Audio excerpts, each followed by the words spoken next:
Une chose terrifiante s'est produite dans la bergerie du propriétaire, un bélier est tombé enceinte en une nuit. Le propriétaire a immédiatement tiré un coup de feu en l'air, effrayant les autres moutons qui se sont enfuis. Mais le bélier est resté immobile. Sa femme pensait que c'était un démon sur le point de naître et qu'on ne pouvait pas le tuer avec une arme à feu, car leur enfant allait bientôt naître et elle avait peur que le démon ne se réincarne en lui. Contre toute attente, le bélier s'est même approché du propriétaire, plaçant sa tête contre le canon du fusil. Furieux, le propriétaire lui a immédiatement tiré dessus. Mais au moment où le bélier est tombé, sa femme est soudainement devenue folle, brandissant une hache et frappant le propriétaire avec, le tuant sur le coup. Ensuite, involontairement, elle s'est agenouillée et s'est violemment frappée avec la hache jusqu'à ce qu'elle meure. 3 jours auparavant, ils avaient trouvé le cadavre d'une femme dans la cour, dont il ne restait que la moitié.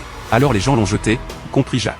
Un symbole de corne de bélier est également apparu mystérieusement sur le mur, un signe distinctif des esprits malins. C'est alors qu'on a entendu des coups frénétiques à la porte. Jacques est allé voir, c'était l'enfant du voisin. Il a dit à Jacques que le propriétaire et sa femme étaient morts. Jacques a compris que le démon était en colère. Le lendemain matin, il est allé en ville chercher son ex-femme Anna pour l'emmener avec leurs enfants. Comme Jacques dégageait constamment une odeur de cadavre, il a enlevé ses vêtements dès son arrivée, ce qui a rendu Anna très en colère. À ce moment-là, le chien d'Anna reniflait les vêtements que Jacques avait enlevés. Pendant que Jacques et Anna se disputaient, le chien s'est approché de la fille d'Anna, l'a mordu et l'a traîné au loin.